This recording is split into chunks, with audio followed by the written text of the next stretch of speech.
In Laikipia North constituency has made examinations. Our reporter Caroline Kamau visited Mbombo Primary School in Laikipia North and paints a picture of just how inequality in the education sector is affecting children in the area and contributing to the high illiteracy levels in the region. There's no signpost that identifies the school.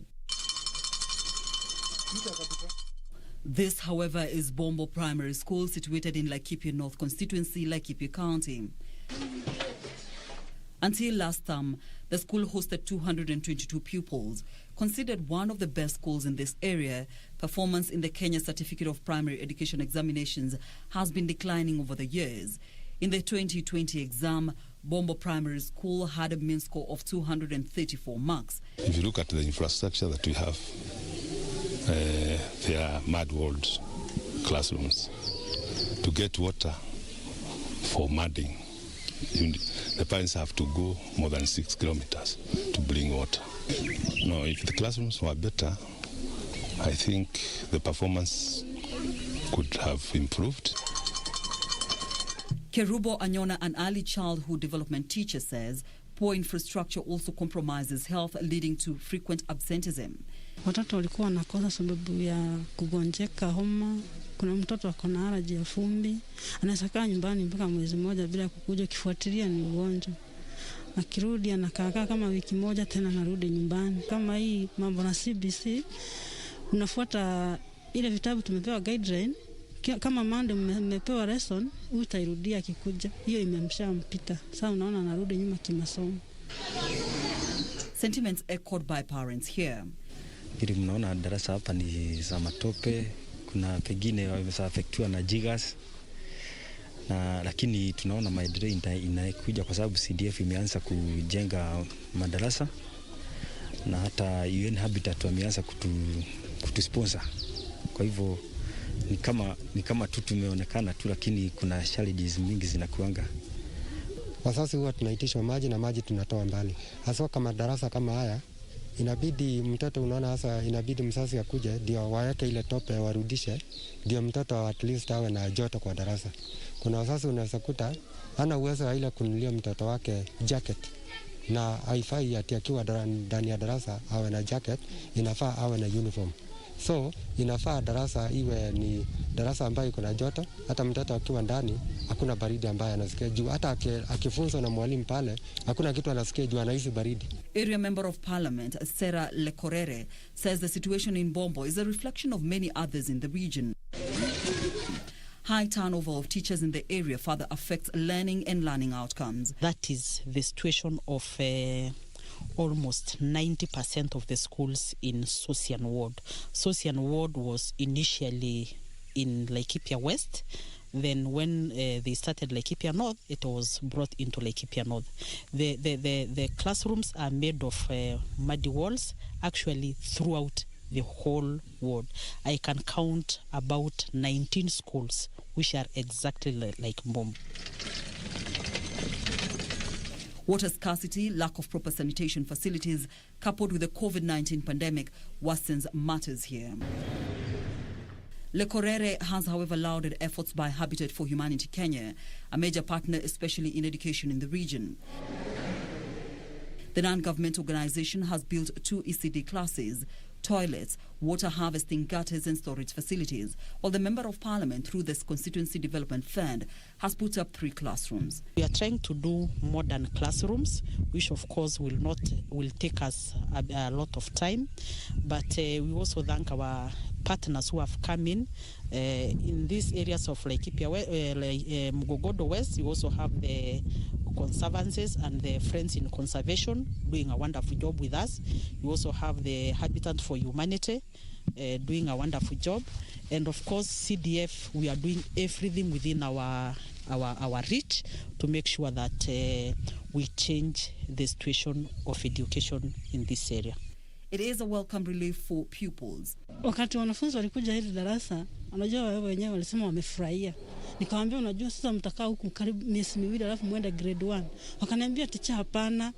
Si heri tukaekae, angalau tukaekae madarasa mapya ndio sisi tufurahie. Sasa ndio tuna hope kama kutakuwa na hiyo mpangilio wajenge, wakitoka hili darasa la mawe waende wakuta tena darasa lingine la mawe, watafurahia.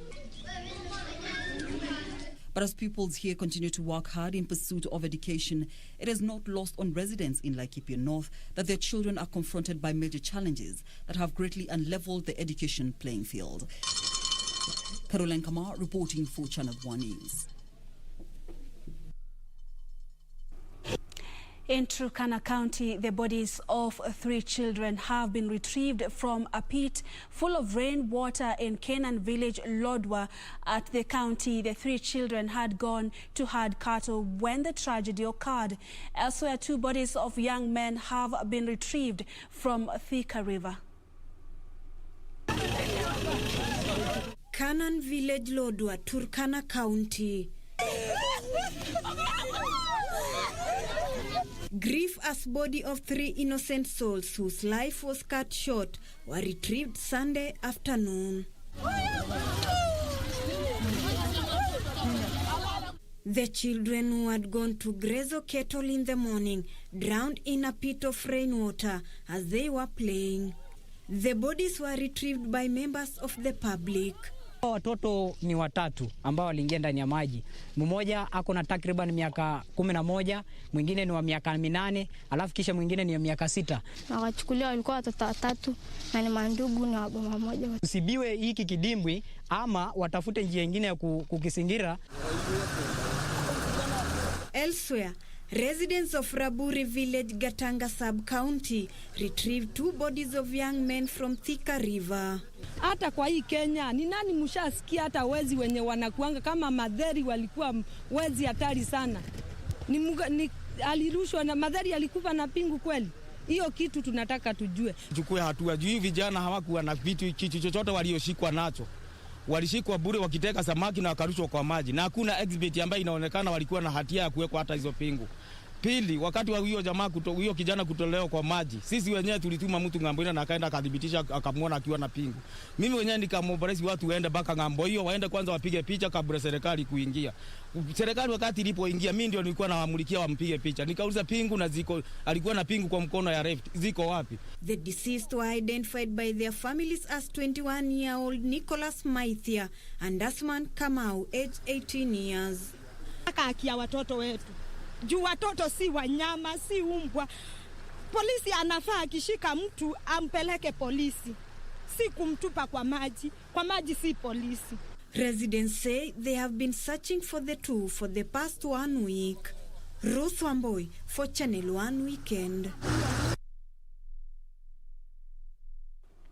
Wow, are there the reigns of distraction? Is there anything we can do to avert what is happening in some parts of the country? In the upcoming by-elections, Nyanza Regional Commissioner Magu Mutindika has assured residents of Bonchari constituency of adequate security and peaceful elections during the Tuesday's by-elections. His sentiments were echoed separately by Kiambu County Commissioner Wilson Wanyanga, who said the security had been beefed in Juja constituency, Kiambu County, ahead of the parliamentary by-elections slated for next week. It's all systems go for the Bonchari and Juja constituency by-elections, with the government assuring voters of enough security. Addressing the press at the Kisii County Commissioner's office in Kisii Town, Nyanza Regional Commissioner Magu Mutindika said the police had arrested and arraigned 3 people in court, and more will be arraigned on Monday. So far, we have arrested about 3 people in Mbojari. In some of the areas, they have been taken to court. Others have not been taken to court. We are not going to allow Kenyans, more specifically the people of Mbojari, to be denied their voting right. We want the politicians who are involved to make sure that they are not involved in these evil activities. We will not allow, and we will make sure that whoever will try, we will make sure that they will not succeed. He warned that the police will arrest people involved in election malpractices, including violence and voter bribery, to ensure law and order is maintained during the by-election period. Speaking separately in Kiambu after a security meeting, County Commissioner Wilson Wanyaga said they had information that a section of the aspirants had organized goons to disrupt the exercise. Security coverage itakuwa ya kutosha katika kila kona ya constituency. Wajitokeze bila uoga, na nasema hivyo kwa sababu tumesikia ripoti mbalimbali kwamba kuna wengine wanapanga kuleta wale goons kutoka outside the constituency kuja kufuruga watu wa Juja constituency wakati wana exercise their rights, their democratic rights. Kwa hivyo hatutawapatia nafasi. If there are politicians who come and they want to move around, they are allowed, but they will not allow them to bring goons into Juja. He also warned against groupings by voters, urging them to vote and await the results at home. Aspirants expressed confidence ahead of the elections, urging voters to remain peaceful. Sasa leo tumemaliza campaign, watu wetu wakienda kura, wapige kura kwa usalama, kwa amani. Na ombi langu ni kwamba fanye election kwa njia ya amani. Tunataka nchi hii ni ya kidemokrasia. Watu wachaguliwe kwa sababu ataweza kutufanyia kazi. Sisi wakazi wa Kiambaa ndio sisi wote pamoja tujue jinsi ambavyo tutakavyoijenga na kuipeleka Kiambaa yetu mbele. People on the ground know what they need. So let them have their freedom. The race, which has attracted 11 contenders, was left vacant after the death of MP Francis Munywa Elias Wakape, while the Bonchari constituency seat was left vacant following the death of MP Oro Oyoka earlier this year. For Channel 1 News, I'm Ben Troinjue. In other news, a family in Kitale, Trans Nzoia County is crying for justice after their son was run over by a truck along Mombasa Road and left half paralyzed. They say the truck driver has never been arrested, despite the matter being reported at Earth River Police Station in Machakos County. 25-year-old Kevin Wafula was hit by a truck on November 17, 2020, along Mombasa Road while on his way back to work in Kitengela. Speaking at Sirende home in Kitale, Trans Nzoia County, Kevin's father, Stephen Simiu, says the family is seeking justice. Kevin's mother, Pamela Asosha, is worried that her son may never work again due to his condition. Hasa sahi hata kujikimu hiyo maisha tumeshindwa. Maisha ya Kevo tena imekuwa ngumu. Sababu Kevo vile hako hivyo mwenyewe alikuwa anajitafutia. Sahi itabidi sisi wasasi wenyewe tumtafutie, tukimulisha, tukilisha hata bibi yake na watoto. Kevin was treated at the Nairobi hospital where there is an outstanding bill of 13 million shillings. Haki ifuatwe ili mtoto wangu akaweze kugharamiwa, ili mtoto wangu akaweze kulipiwa bili ya hospitali, kwa sababu mimi peke yangu siwezi. A similar unpleasant situation is facing the family of Philomena Munyiva, who has been bedridden for over 3 years after she slid and fell from a lorry and became paralyzed. Ndipo angaliwa ile sehemu yote. Unaona hii sehemu yote ilikuwa inafanyiwa operation, juu imefanywa operation 3. Daktari akaniambia kile kinaonekana sio senye siko hapo sote simekufa. The mother of two sold the only 6-acre piece of land so that she could get the first operation at Karira Mission Hospital after moving to Kirinyaga. Baada ya kufanywa MRI, spine ilionekana iko na shinda. Nikaambiwa inafaa nifanywe nifanyiwe surgery. She's now pleading with Kenyans to assist her get stem cell transplant in the second operation that is supposed to be done in India. Patricia Waidera for Channel 1 News. To the country's COVID-19 update, some good news. The coronavirus positivity rate in the country was at 3.1% Sunday, an indication that Kenya was on the road to flattening its COVID-19 curve. The World Health Organization requires countries to work towards bringing the curve to below 5% for at least 2 weeks for them to be declared COVID-19 free. In the last 24 hours, Kenya recorded 86 new infections of the disease from 2,789 samples tested, the lowest in many months. From the cases, 84 are Kenyans, while 2 foreigners, and on Sunday 2 patients succumbed to COVID-19 disease, all of them having occurred on diverse dates within the last 1 month. A total of 3,003 people have so far died from the disease since March last year. Between Saturday and Sunday, 123 patients recovered from the disease, and 65 from various health facilities countrywide, while 58 from the home-based care and isolation. This pushes the recoveries rate to 113,612. A total of 1,030 patients are currently admitted to various health facilities countrywide, while 4,815 are under the home-based care.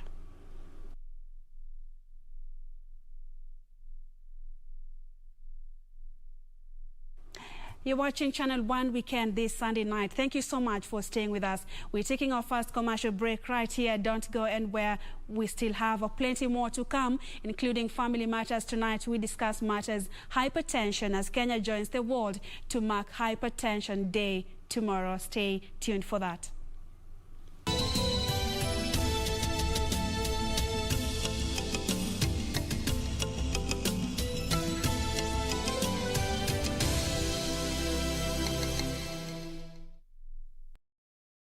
Je, umeomoka? Kama hujaomoka kwenye QuickBin ndio mambo yote. Hapa tuko na fridge, kodi yake ni CM.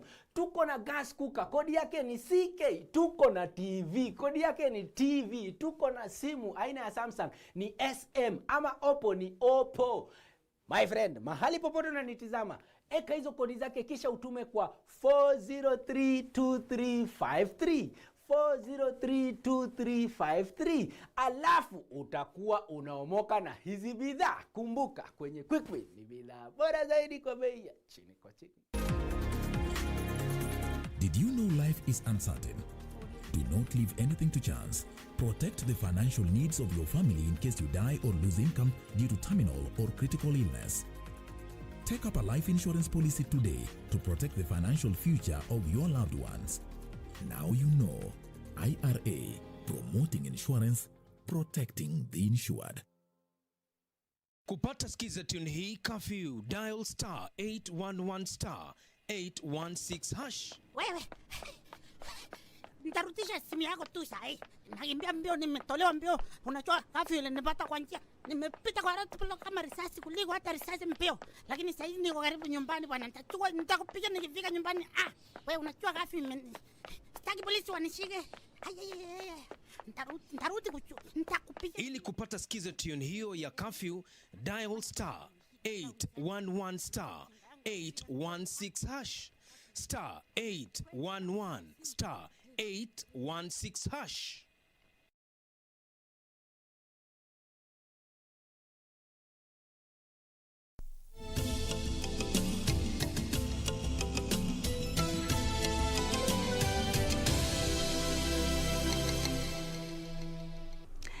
Welcome back to Channel 1 Weekend. Byron Abuli is our sign language interpreter tonight.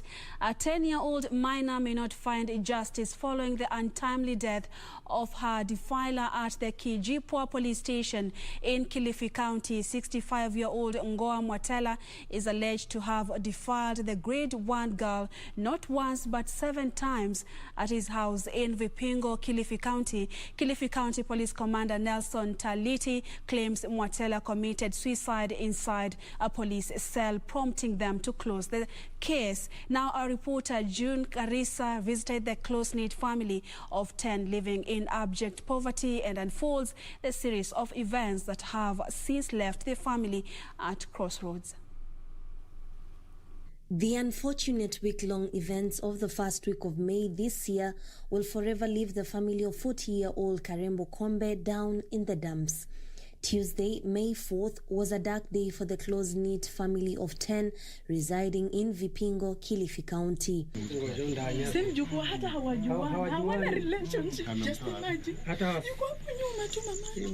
By night that day, social media was abuzz with a viral video of a 65-year-old man who had defiled a 10-year-old and caught red-handed on the scene of crime. Awe tulia. Ni mtoto huyu. Unapunguza nini? According to the witness account, on the 4-minute short clip, the defiler, Ngoa Mwatela, admitted to have committed the act after his neighbors exposed him.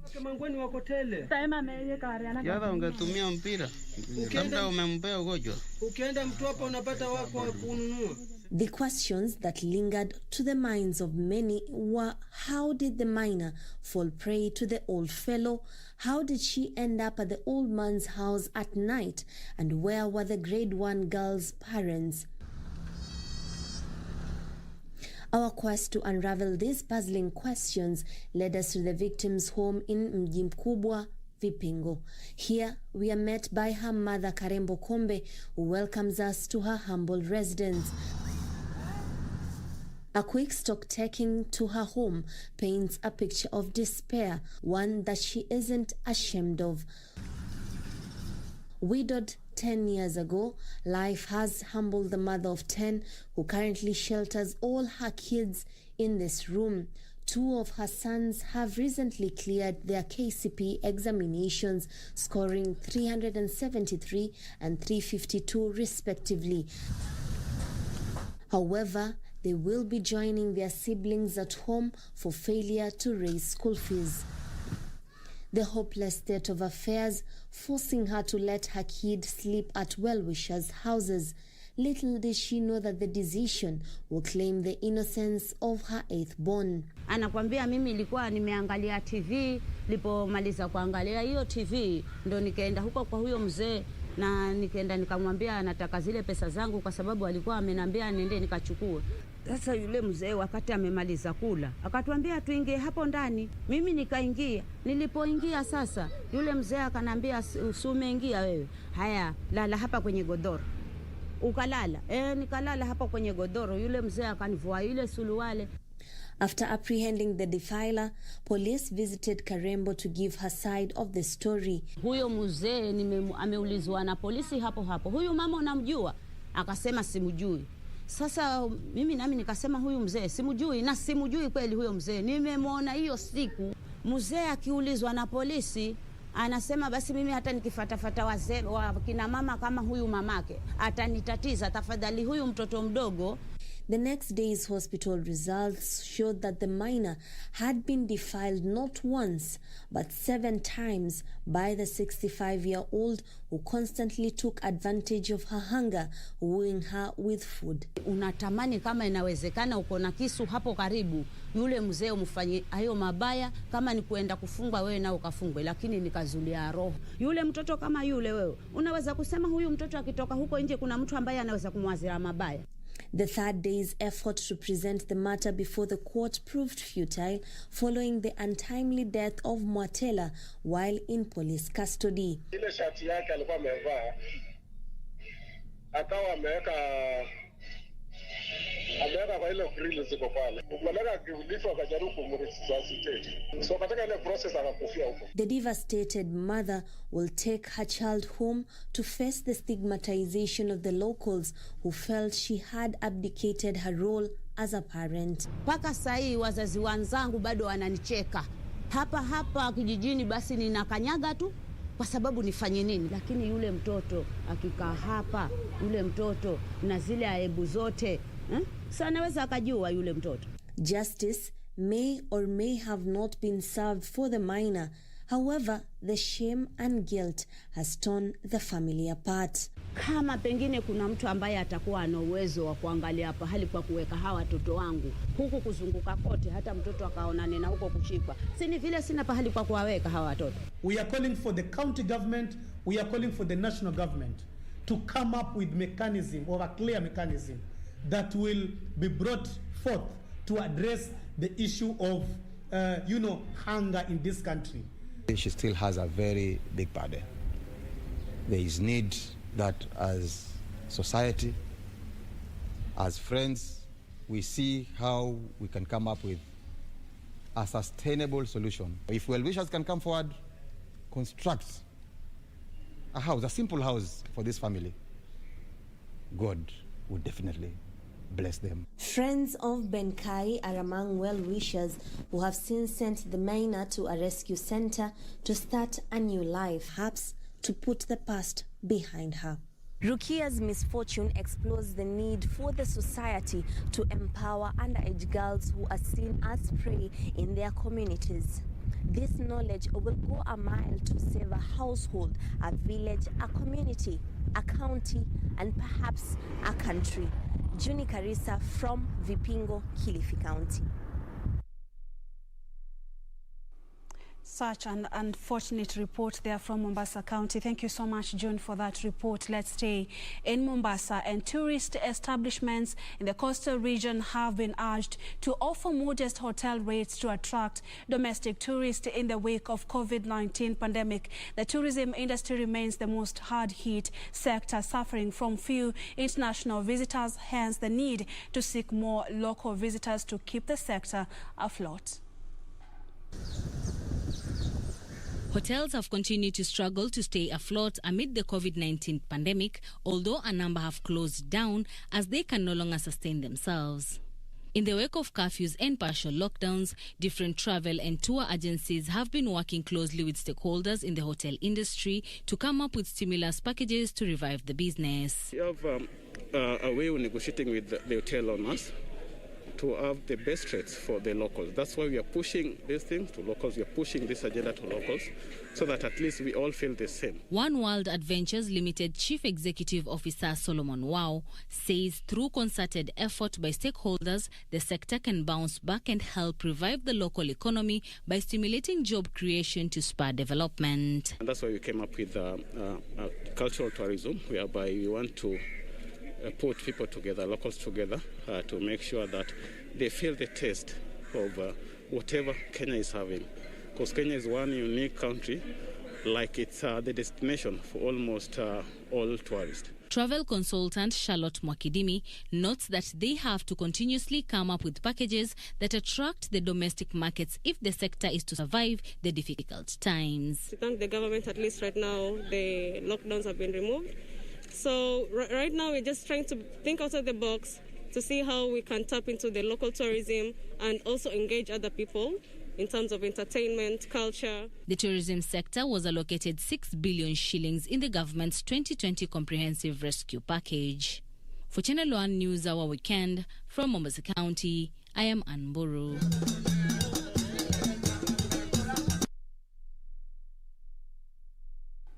Elsewhere, a young man in Timau, Meru County has initiated a project that seeks to recycle waste bottles in a move to reduce environmental degradation. 21-year-old Sami Weru, who is a friend of the environment, occasionally collects bottles, including plastic bottles, from dump sites and later uses them to decorate walls and floors. Sami says so far he has managed to collect 10,000 bottles, even as he calls on the government to support his project. Occasionally, Sami Weru pays visits to various nearby dump sites. These waste bottles that continue to threaten the environment, he says, can be put to good use. Naenda Timau na chukua bottles kama 20 na pandisha nyumbani na mwaga na teremka tena na chukua bottles zingine hadi zikakuwa bottles za kutosha zenye nitaanzisha nazo hiyo project. A visit to his home, one would come across this sort of art on walls and floors. He says it is decorative, while at the same time saves the environment from getting choked with waste bottles. But how did he come up with the idea? Dangu Samburu anafanya biashara kidogo ya kuuza chips, na penye alikuwa napikia alikuwa amezingira tu na gunia. Then nikazunguka hiyo mahali nikapata kuna chupa mingi sana ziko huko zimetupwa. Kwa sababu niko na ile passion ya environment, nikafikiria venye naweza chukua hizo bottles nione kama naweza jenga nazo ka kitchen kidogo nikitumia matope. Nikafanya sample, nikajenga na ikakuwa kitchen mzuri sana, watu wakafurahia. Being passionate about conserving the environment, it wasn't hard for him to implement his idea, though his family was a bit hesitant at the beginning. Akakuja kijana akanikuta na shupa akiwa amebeba moja bagi kwa mgongo, ingine pande ya mbele. Nikastuka nikamuuliza, unafikiria haji? Mimi nikastuka zaidi sana. Lakini kijana akaniambia, ngojea tu mama, utaona vile nataka kufanya. Akaniambia atajenga nyumba ya chupa, ameona tauni yao iko na chupa mingi za pombe zimemwagwa huko. Atajenga nyumba ya chupa. Nikamwambia ploti yangu ni kidogo sana, ni ya 20 by 8, utajenga wapi? Akaniambia nisijali, atajenga juu, atajenga chini, lakini aipandishe juu.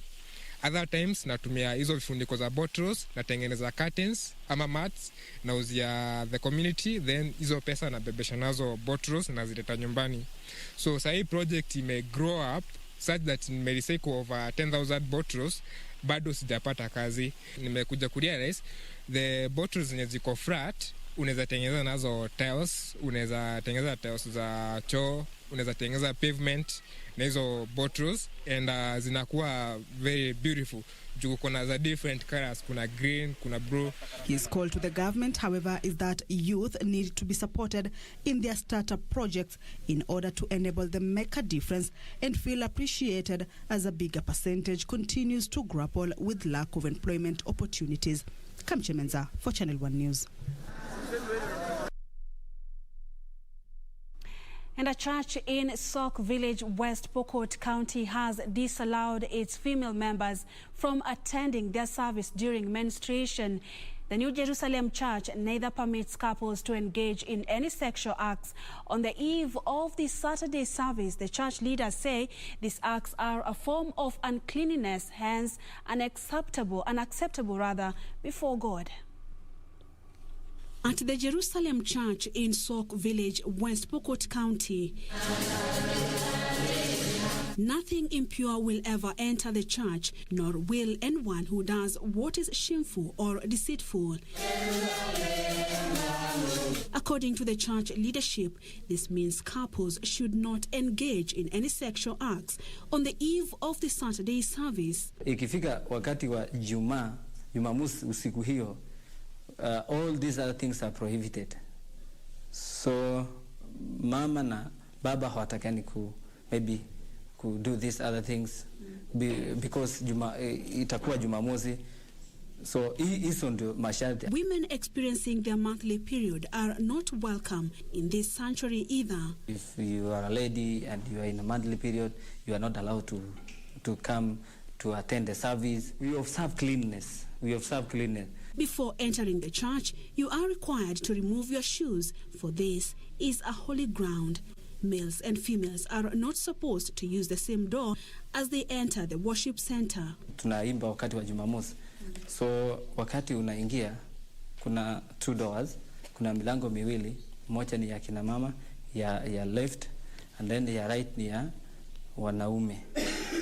Alafu unapoingia, unaingia ndani na unashirikiana na wale wengine. The Jerusalem Church, including all its branches stretching from Pokot across Uganda, began in East Pokot after the 1950 Koloa massacre in Baringo as Pokot engaged colonial masters. Mambo ya kuiba atakikani na watu watakuwa tulifu ukiingia hii kanisa. Hawezi iba.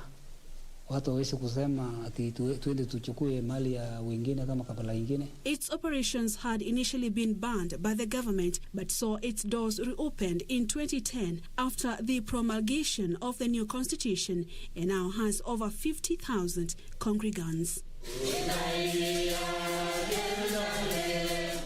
Purity Museo, Channel 1 News.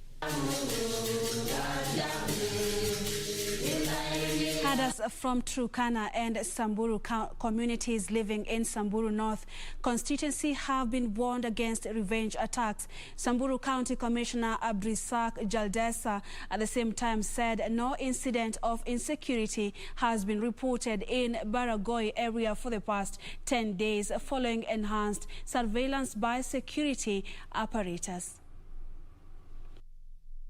At least 5 members of the Parliamentary Committee on National Cohesion and Equal Opportunities were at Baragoi town in Samburu North constituency to ascertain the state of insecurity in the area and how to come up with a lasting solution. The committee held a joint meeting with the county security team, herders and leaders from both Turkana and Samburu communities. Security team wata enhance operation na wale wahalifu kwa sababu wanajulikana wakamatwe. Elsewhere, 2 suspects are being held at Kingero Kabete police station in Kiambu County, while 6 others managed to escape a police operation to crack down on a gang allegedly impersonating Kenya Power and Lighting Company officials. The arrest follows an outcry from residents of Karacheni in Muguga Kabete, who claim the rogue gang is behind theft of power poles, electric cables and street lights in the area. Kawauliza mambo ya transformer na mataa imekujia wapi. Wakaanza sasa kuongea mambo ingine, ndio hapo tukaitana. And Migori residents have turned out in numbers to donate blood following acute shortage of blood in the county. The Okoa Maisha drive at Maranatha Faith Assembly Church is aimed at boosting Migori County's blood bank. Bishop John Abisai of Maranatha Faith Assembly Church says the initiative will be conducted every 4 months. Anatoa mwito kwa makanisa yote, wapendwa, tusihubiri tu Injili, lakini tutoe damu kwa wanaohitaji damu. Kuna watu wamepata ajali, wengine ni kwa kujifungua, tuwasaidia na damu. In Kakamega County, one of the 5 family members who died in the Bushiangala gold mine tragedy was laid to rest in Mukongolo, Ikolomani constituency. Family and friends eulogized James Atabachi as a peace-loving and responsible member of his family. Ananiuliza, "Mom, papa ako wapi?" Namwambia kwa sanduku, anasema hapana, sijaona askari wakimweka. Finally, Miraa farmers from Meru County have asked the government to resolve the diplomatic row with Somalia, saying they are making huge losses following the frosty relationship between the 2 countries. The traders say they were optimistic diplomatic ties between Somalia and Kenya would offer them much needed relief, but the current situation is worsening their plight. Nafanya kazi ya Miraa, natuma Mombasa, tena mimi nafanya ile ya Somalia, lakini sasa hii tumeumia sana. Tumeumia sana sana. Na kama kuna watu wanaweza kuhudumiwa na serikali, kuhudumiwa na serikali ni watu wa Embe North na hata South. Maana sisi sasa ile biashara tulikuwa tunafanya, tumekuwa mashikini.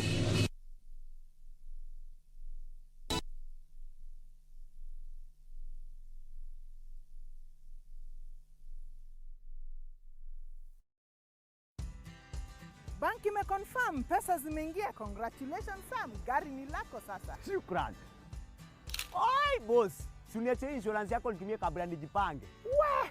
Insurance ya gari haiwezi kuwa transferred kwa mtu mwingine. Sina habari, na nikuulize, hii comprehensive insurance inakava vitu gani? Comprehensive Motor Insurance inakava gari linapoharibika wakati wa ajali, pamoja na uharibifu wa mali ya mtu mwingine, gari likiibiwa au likichomeka. Pia inakava passenger wa gari lako na passenger wa lile gari lingine kunapotokea ajali.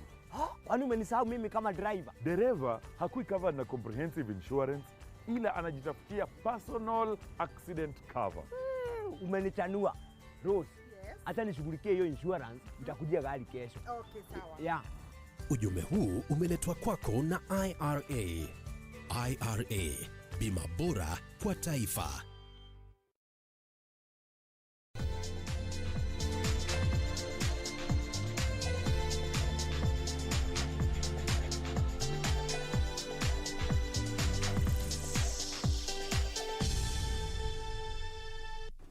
It's now time for the sport, and Titus Ekiru this morning won the 2021 edition of the Milan Marathon in a time of 2 hours, 2 minutes and 57 seconds. Ekiru's winning time is a world lead for 2021 and the joint 5th fastest time in a marathon.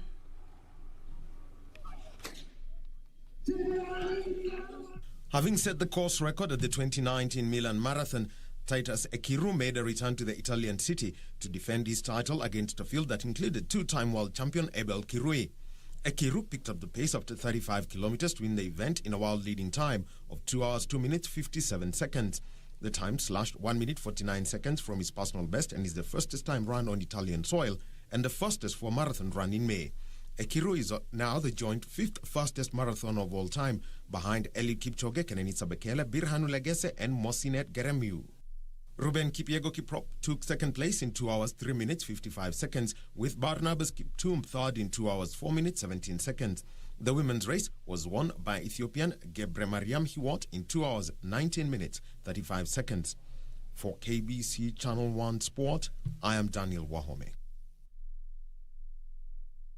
The International Olympic Committee and Tokyo Olympics Organizing Committee have now released the updated version of the playbook detailing the expectations by the Games organizers and the Japanese and Tokyo authorities from the athletes and officials who shall participate in the Olympics. The playbook provides additional information on various countermeasures to further support their planning and preparations. Kenya's women volleyball team Malkia Strikers is the first in Team Kenya to be trained on the updated version of the playbook ahead of the Tokyo 2020 Olympic Games to begin on 23rd July. The team, which has been in a bubble low-altitude training camp in Mombasa for the last 2 days, were taken through the training which outlines every detail around which delegation to Tokyo must familiarize in order to successfully participate at the Olympics. Some of the countermeasures are the requirement for 2 COVID-19 tests on 2 separate days within 96 hours of the departure of a flight to Japan. Athletes will arrive at the Games Village only 5 days to the start of the event and will be expected to leave 48 hours after being knocked out or after the event's medal ceremony, whichever comes first. And shopping, visit to tourist areas and use of public transport is completely banned. The unique circumstances under which this year's postponed Olympic Games shall be celebrated has forced all those involved to go to extraordinary levels to ensure safe and secure games for the thousands of athletes from more than 200 nations.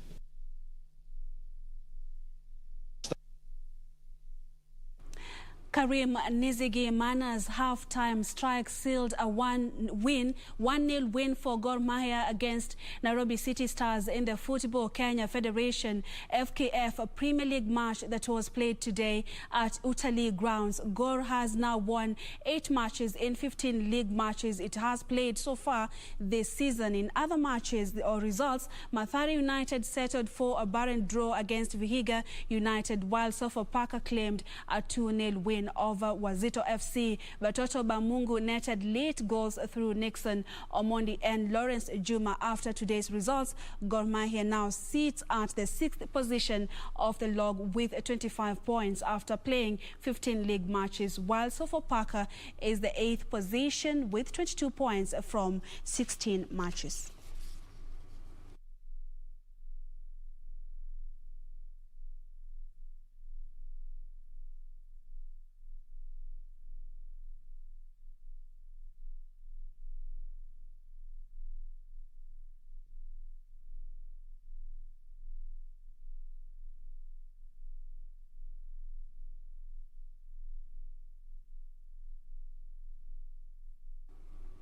We do apologize for the mix-up with our videos, and Ben Malango's second-half strike helped Morocco's Raja Casablanca settle for a 1-1 draw against South Africa's Orlando Pirates in a CAF Confederation first leg quarter-final match that was played today at Orlando Stadium. Vincent Pule had given the host the load before the equalizer.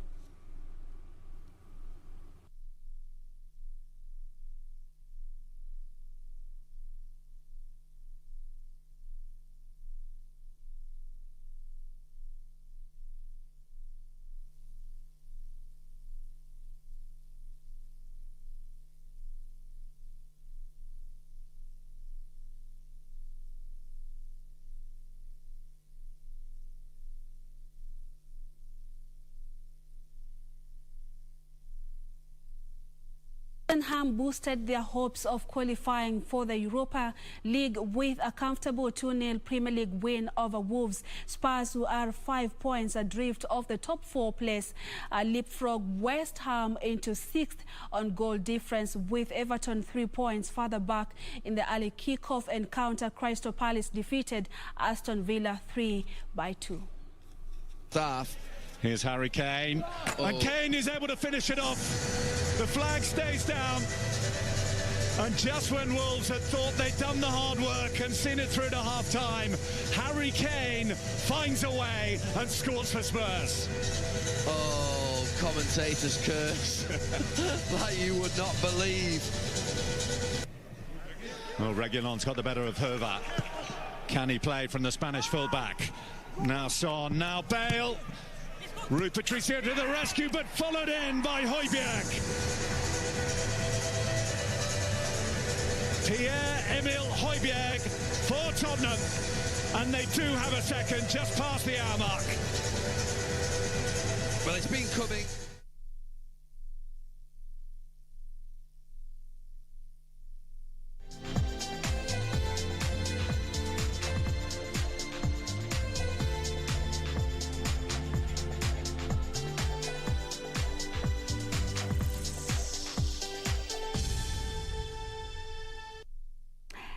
And that's it for sports news tonight. Kings Mburu, thank you for tuning in. You are watching us from Kiambu County. Joseph, you are also tuned in tonight. And Lawi Kasale tuned in as usual. Thank you so much.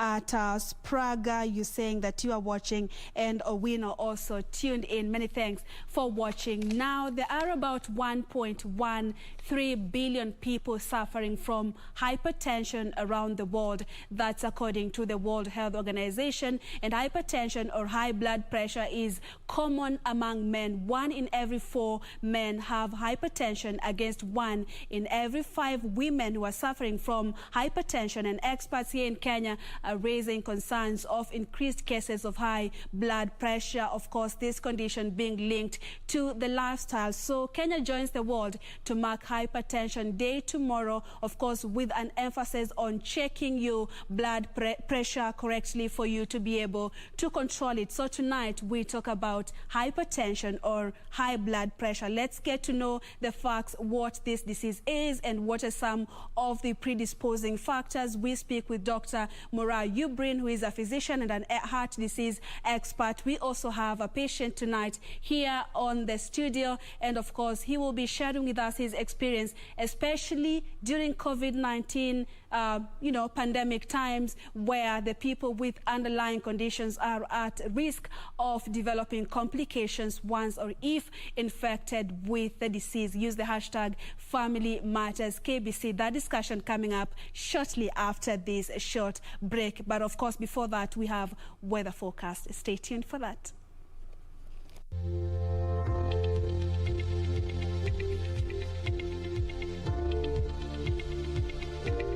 Good evening. I hope you're well. My name is Irene Mchuma Odem. Weatherman says in the next 24 hours there'll be a reduction of wet conditions over most parts of the country, but rainfall is expected over the highlands west and east of Rift Valley.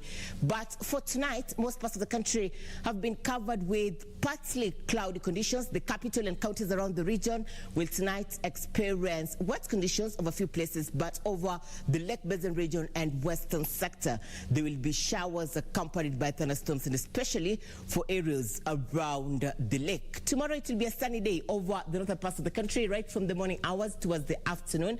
For the capital, sunny intervals will characterize the morning hours. The Lake Basin region, it will mainly be sunny, but these rains will be experienced in Kericho, Kisumu, and Kitale. The coastal strip will experience scattered wet conditions, which will touch on Malindi and Mombasa. The southeastern lowlands will be sunny, and in the afternoon, these sunny conditions are expected to continue over most parts of the country, right from the northeastern to the southeastern lowlands. In the capital, there is a possibility of wet conditions during the afternoon hours. There will be showers also in counties around Nairobi. The coastal strip will experience scattered wet conditions, but Mombasa will be sunny during the afternoon hours. The Lake Basin region will largely experience showers accompanied by thunderstorms in the afternoon hours, and these will mainly affect Kisumu, Kakamega, Nyamira, Kisii, and also Kitale. The northwestern parts of the country will continue to experience sunny intervals. The highest temperatures across the country will be experienced in Mandera at 37 degrees Celsius. The capital will experience highs of 25, and tonight we're experiencing highs of 15 degrees Celsius. Up next is the international forecast. Do have a good night and a blessed week ahead.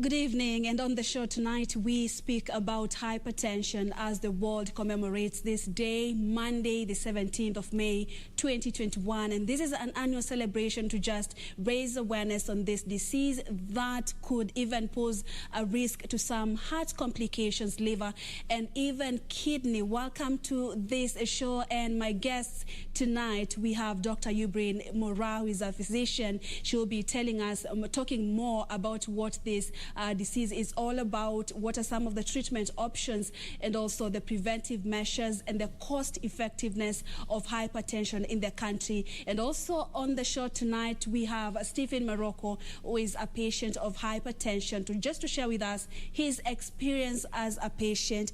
And of course, we know that people with underlying conditions have been on the spot, especially with the COVID-19 and also the cases of the comorbidities among these groups of people on the rise. So we also get to hear the fears that the patients have in the country. Once again, welcome to the show. And of course, Dr. Mora, it's good to have you as usual to this discussion tonight. Thank you so much, Purity. So welcome to the show, Stephen. It's also glad to have you with us here tonight. Thank you. Good evening. Okay, let's begin with you, Dr. Mora. Maybe we are celebrating this day. Is it an important day because it has been there have been concerns, especially on the people living with underlying conditions and COVID-19, and a lot of fear among this group of people? Probably as an expert, you'll be saying that it will not come at a better day, right? Definitely, Purity. But again, let's not forget that we're not going to just celebrate on Monday. We have been commemorating the entire month. The month of May, the whole of it, is what we refer as the May Measurement Month, where we normally want to screen as many patients as possible to know their status about how their blood pressure is globally. Yes. The World Health Organization estimates that there are about 1.13 billion people with hypertension. Maybe you can tell us how big of a problem is hypertension in Kenya? Same picture. Remember, in Kenya right now and in Africa at large, we are experiencing an epidemiological shift, meaning our kind of diseases that we are dealing with initially, which were communicable diseases, including TB and malaria, and other infectious diseases, were the issue that we were dealing with in the 20th century and before that. But now we are seeing that these diseases are, the non-communicable diseases are shifting to our side now. We are seeing a rise in obesity and lifestyle-related diseases and cancers and respiratory illnesses. And majorly, cardiovascular diseases are contributing the biggest chunk of this rise in these NCDs. And now that describes the epidemiological shift we are seeing, and as Africans and as Kenyans, we are shifting our lifestyles, adopting and aping more of the Western kind of lifestyle. And these diseases are here with us now, and they are here to stay, and we have to really face the elephant in the room with us right now. And there's a way we can, of course, prevent and protect ourselves from getting some of these diseases. Right, we'll be talking more about that. Let me speak with you, Morocco. Maybe you can share with us a little bit of your experience when you are diagnosed with hypertension, and what are some of the things that did you feel sick? What are some of the symptoms that you had before the doctors could say it's hypertension? Well, thank you. I think I started with I became diabetic in 1998, and 3 years down the line, the high blood pressure was diagnosed with me. The symptoms were persistent headache. There was also loss in weight. The heart was beating a bit higher, and it was persistent heartbeats. And then I visited the doctor, and I was diagnosed with hypertensive. And maybe did you, before the diagnosis and when you were experiencing these symptoms, did you have an idea that it could be one of these non-communicable diseases? Did you have any background knowledge about hypertension? Actually, there was no clue. You see, this hypertensive doesn't pain. The normal, like headache, you just think it is a normal headache. You just go over the counter and buy the Panadol. You go back home, it persists. You just think it's the problem that you could be undergoing. But it is a serious disease because it doesn't have signs, symptoms. And most of our people do not visit doctors periodically to check their medical status. So you can stay with that, you can work with it, you can live with it for many years before it's diagnosed to you. Otherwise, once you know it, it is manageable with the advice of the doctor and the drugs that you get, it is manageable. But the problem is to discover that disease. Yes. And when you say that there are no symptoms, it's a bit confusing because I was almost asking Dr. Mora, what are the symptoms for hypertension? I think I'd like to interject there and really emphasize what our gentleman has mentioned about lack of symptoms. And that's why we call high blood pressure and as a silent killer. It's a silent killer, and we all underline the word silent because by the time a patient is presenting with symptoms, you already, as a medical provider, you're going to offer treatment for complications. You're not going to be treating the disease itself. And I think together with the Kenyan Cardiac Society, the Ministry of Health, there's been a lot of effort to try and create awareness. As I mentioned earlier, we have the May Measurement Month. And for the previous 4 years that we've done this screening, we've found out that 25% of patients have high blood pressure. And if we are a country of 50 million, Purity, your guess is as good as mine, that the number is really big. And unfortunately, out of that 25% of Kenyans that have high blood pressure, we have up to 70% that are not well controlled.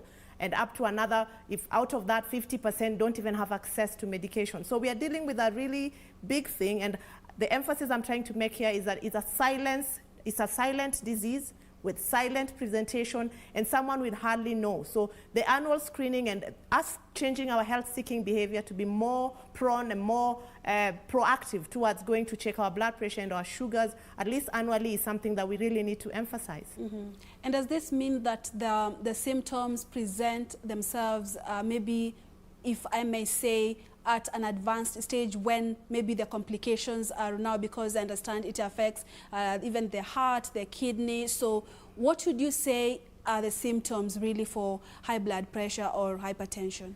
So precisely the point, Purity, you're saying that by the time someone is presenting with symptoms, you're already dealing with complications.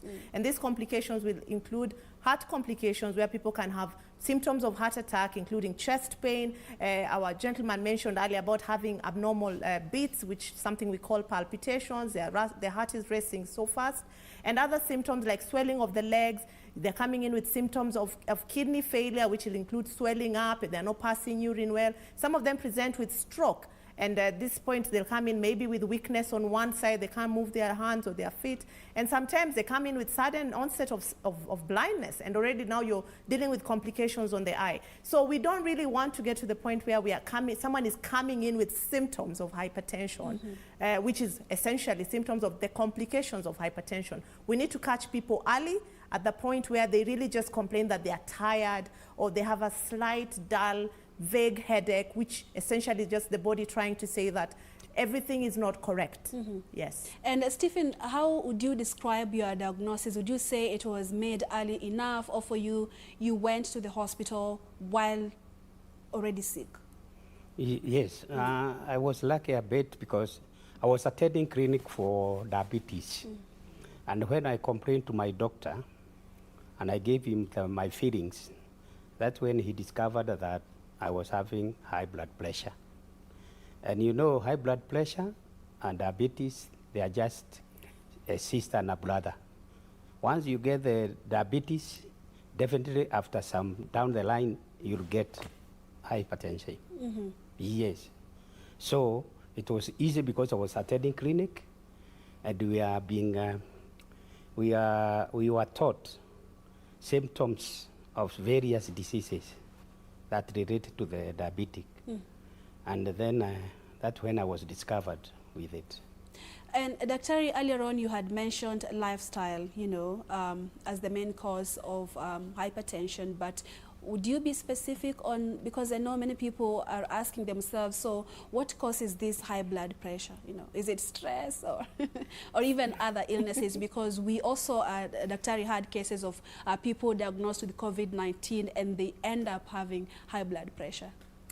Very important question there, Purity, and I think it will take us back to understanding really what are the classifications of blood pressure. You can have blood pressure which we call primary hypertension, which essentially tends to happen and is very related to lifestyle, though there's a genetic predisposition, like if someone has blood pressure in the family, your father, your mother, so maybe your risk is higher.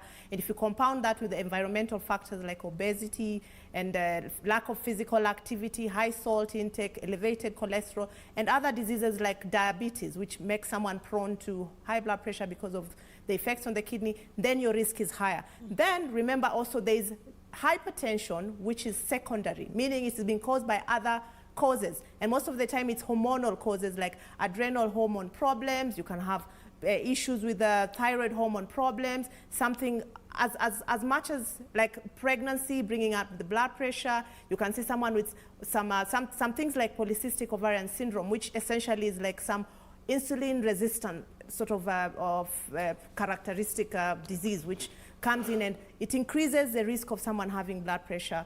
And it's important when you go to see a provider, and that emphasizes the point where blood pressure can happen at any age. Even children have been seen to have blood pressure from kidney diseases. As we know, kidney disease is one of the commonest contributors to issues of secondary hypertension. So at any age, I think when someone presents to the provider with an elevated blood pressure, right from children to adults, I think the first question as a doctor or the provider who's seeing this patient is, what is the cause of this blood pressure? So that if it's a cause that is secondary, then it means if we contain the issue that is bringing about the blood pressure, then we are able to control the blood pressure. But if it's primary, it means then the other factors, as I mentioned, genetic predisposition and all those other things that come into play, and this sedentary kind of lifestyle that we've adopted and makes us feel like we've really made it in life, that is contributing to all these things, and something very important called like metabolic syndrome, where we are big, we have diabetes, we have blood pressure together, and then we snore at night very heavily. All those things pile up. And something I want to emphasize very, very strongly is the use of medication, over-the-counter medication,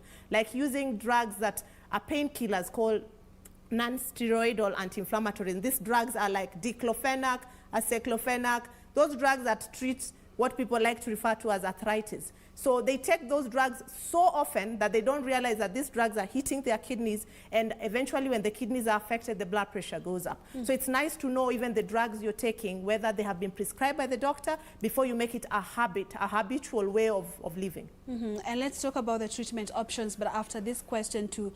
Stephen, you mentioned that the hypertension, it can be managed. Maybe you can tell us what are some of the lifestyle changes that you had to make after you were diagnosed with hypertension? Well, you can, one thing is, the first thing is medicine. The other is doing some exercises that possibly you are not doing them before. If you increase your exercises, if you lose your weight, balance your weight, although mine is still persistent. You lose your weight, it can help you. Okay, so on the weight issue, we'll be coming back to you. You see, with the weight, I think a doctor can tell us. It's a journey. Some of the drugs that we take, diabetic drugs, I think they increase appetite. No, that is true. That's and right. they increase a lot of appetite, and they also increase weight. I don't know why. I've been trying to lose my weight, and the much I can lose is only 2 kilos per month. He brings a very important point that some of the reasons why we put on weight and all those things can be attributed to not just lifestyle choices in terms of how we eat, but also some drugs make us put on too much weight. And the drugs for diabetes, especially the injections, are known to actually make patients put on weight. So normally for us as clinicians, it's normally a delicate balance between making sure that you contain the doses of the drug and the patient is using, still incorporating lifestyle modification, and trying to see, there are also some other drugs that are used in diabetes that actually help with weight loss. So it's normally a balance we do, and that's why we encourage patients that we really have to follow you up and be able to go through the journey together with the patient. Yeah. And is it curable, Dr. Mora? The hypertension. Yeah. So hypertension, initially I think we should have highlighted that hypertension is a chronic condition, meaning that it's a condition that results from either the vessels not complying so well and other causes, as we said, like secondary causes are coming in. So normally if the cause is secondary, meaning it is a cause that we can identify, like let's say it's thyroid disease or it was adrenal disease or there was something that we really picked that caused the high blood pressure, most of the time when we deal with that issue, the blood pressure improves. But when it's a primary cause, then it's a chronic state, a chronic condition that someone will have. But having said that, sometimes as we say that lifestyle is a big component to high blood pressure, most of the time patients who are highly motivated, they lose weight, they exercise, they stop smoking, they are very active and they're motivated enough, we can put them off medication such that they're controlling the blood pressure with lifestyle. Because lifestyle is also a treatment. But normally we don't tell you that we are curing the disease. What we say is that we are controlling and containing the disease. Right. Okay. And Stephen, kindly just tell us how affordable is the treatment for hypertension, because even the doctor is talking about we can only control. So is it like are you on medication for a lifetime? Is there a specific duration for the medication for hypertension? Maybe you can enlighten us more about that, Stephen. I think it is a lifetime. Yeah. And the drugs are damn expensive. So it is an expensive exercise because the doctor keeps on changing your drugs. There are times when you get drugs, to a certain time, they are unable to control the disease. The doctor changes the drugs, and some of them are very expensive. And for a patient to have that kind of a disease, you have to incur a lot of money. So it is a very expensive, and it is a lifetime disease. Yeah. Yes. Dr. Mora, who is at a risk of getting hypertension? Because from statistics, it seems to be more common among men than women.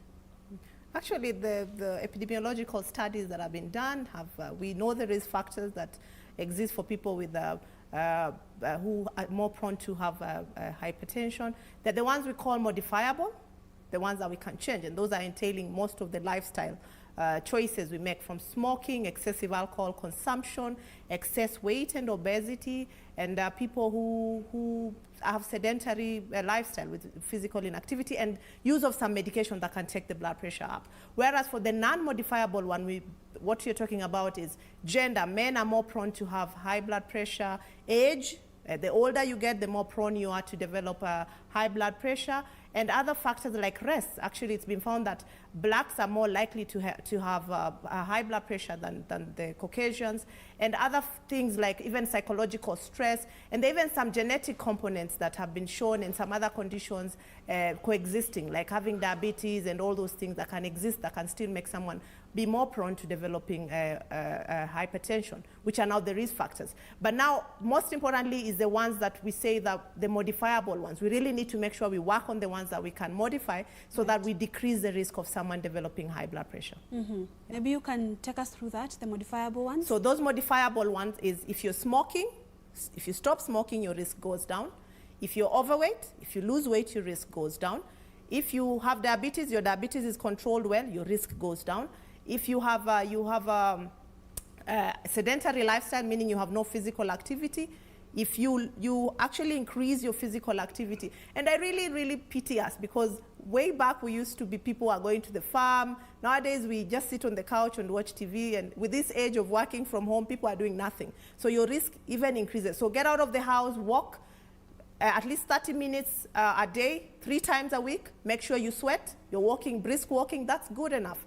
And the other things like making sure that you don't buy over-the-counter medication for pain, and making sure that you don't use medication that have not been prescribed to you. Those are some of the things we can deal with. And also making sure your diet, because remember, diet is what we do every day. So diets high in cholesterol, high in saturated fats, those kind of diets increase your cholesterol level, which gets deposited on your blood vessels and increase your vascular resistance, which ultimately causes hypertension. So modifying our diet into a more balanced, actually just going back to our roots as Africans on how we used to eat, but just cutting down on the starch and making sure that we don't use too much of processed meats and high salt intake. So those are some of the things we need to deal with in diet, and the other issues that can really help us as a nation and as a region. Mm-hmm. Yes. And Stephen, let me get back to you. As a patient, maybe what are some of the concerns do you have? Because it's already clear that people with underlying conditions are at a risk of developing complications, especially when they contract COVID-19. How are you faring on with that and the concerns that you have as a patient? Actually, that's a very good question. It's very scary. And actually, those people are one of them. I'm one of them with underlying conditions, 2 of them, hypertensive and diabetic. I got the first injection and I thought I was okay. The other one, I was supposed to get it on 25th of this month. The rumor has we are not going to get it. You're talking about the and vaccine? with our condition to get the second, because that drug is no longer here coming. And we hear there are some counties where they are holding those drugs.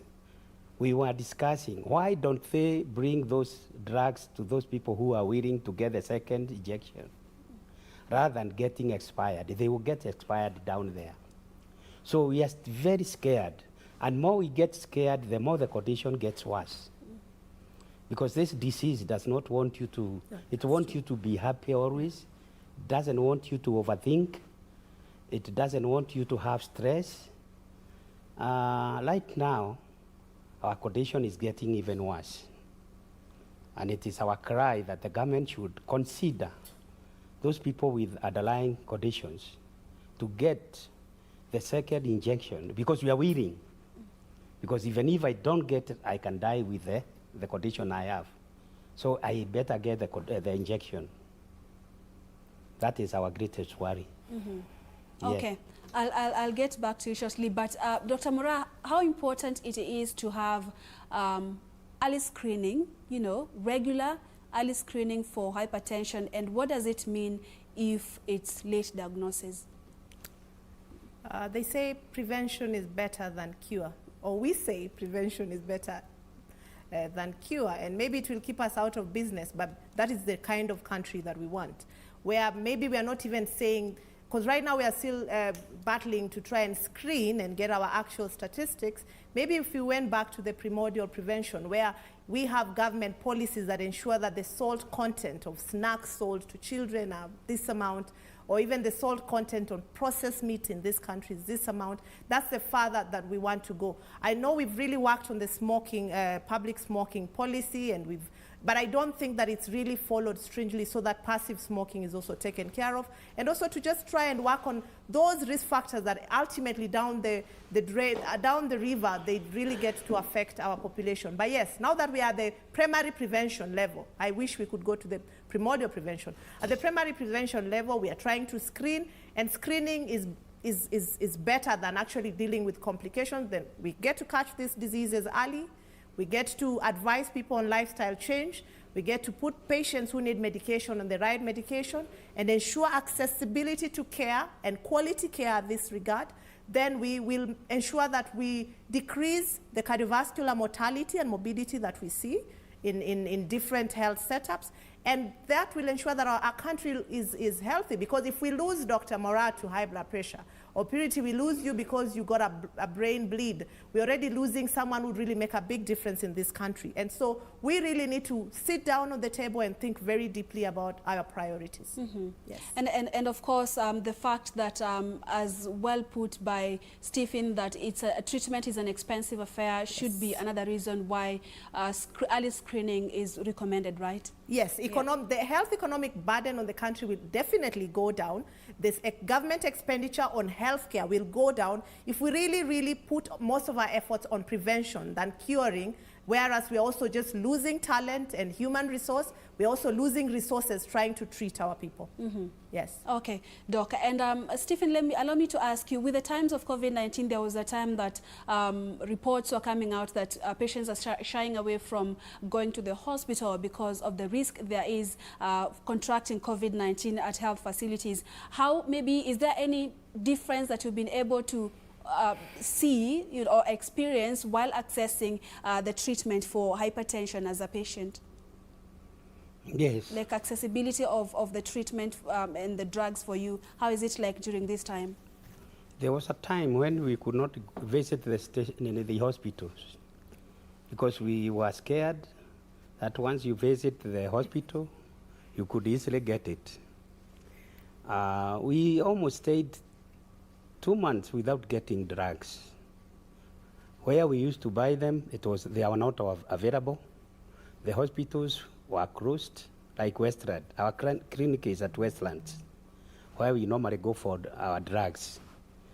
So for the first 2-3 months, we had a problem, but right now it is solved. Mm-hmm. Yes. Okay, and as we mark Hypertension Day tomorrow, Monday, maybe, what's your one call as a patient?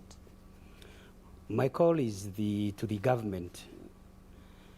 These two diseases, hypertensive and diabetic, should be declared a national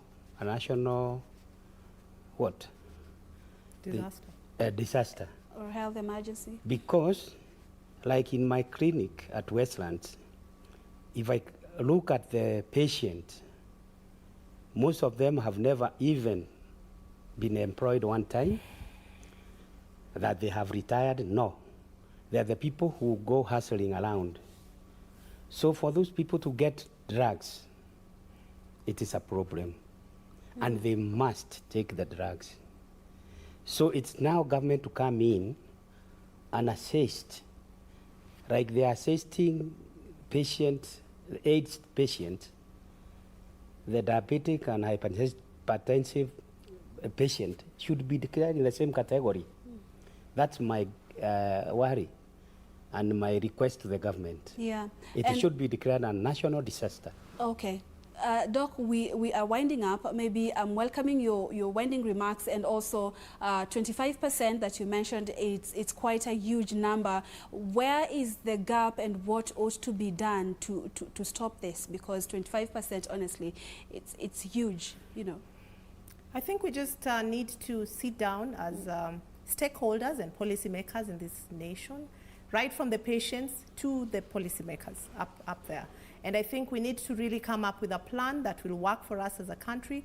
And I'm really grateful that now we are giving health the importance and the emphasis that it needs to have as an important pillar of national security. So it's time, and it's a wake-up call for all of us to sit down and actually come up with a plan on how we will do our primordial prevention right from policy level, and how we can decrease the number of childhood obesity in this country that we're witnessing, right to teenage obesity and young adult obesity, how we will control our smoking and excess alcohol intake amongst our youth, and how we will make sure that we ramp up screening programs and screening centers across the nation so that people can just walk in and know whether they have high blood pressure or not. And still in that spirit, as my colleague was mentioning here, that we need to make sure there's accessibility of care and availability of drugs for all patients, regardless of their social status. And I think that calls on the government to make sure that the NHIF or any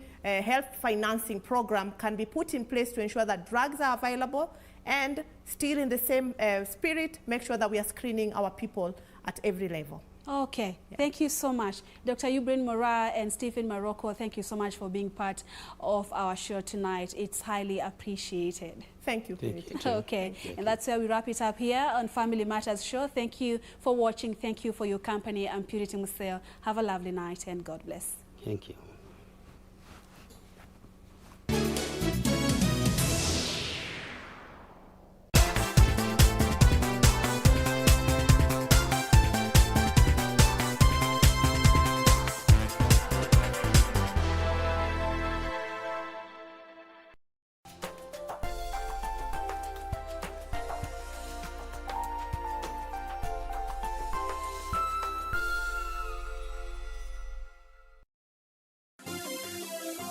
Vera Beauty College.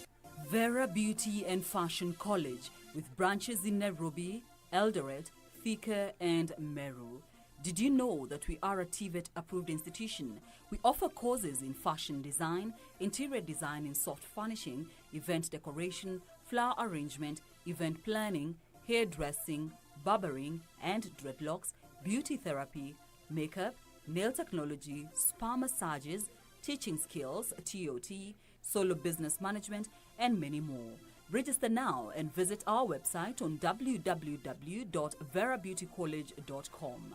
You can also call on 0725 923 550 Nairobi branch, 0728 087 689 Eldoret branch, 0722 22 7428 Thika branch, 0725 000 706 Meru branch. Vera Beauty and Fashion College, a TVET approved institution.